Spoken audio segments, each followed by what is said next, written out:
Teachers power! Solidarity! Solidarity! Solidarity!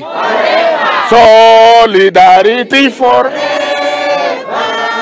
Solidarity forever!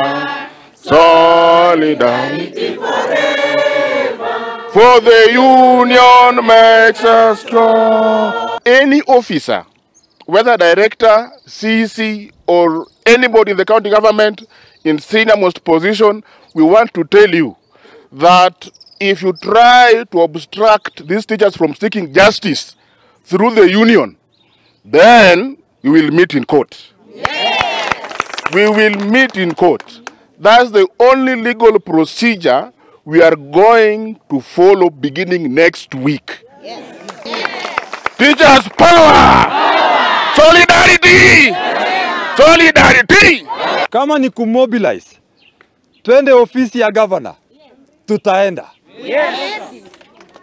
Yale mnajaribu kusema na mlijaribu kuongea Jumanne mkiwa pahali, na ninajua kuhusu Bruno, nataka kuambia hiyo amutanitisha.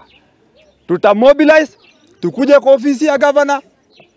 Na hata nimeambiwa, niliuliza rafiki yangu Orengo, akasema hii watu walileta shida. Sasa Orengo amemaliza mambo yake.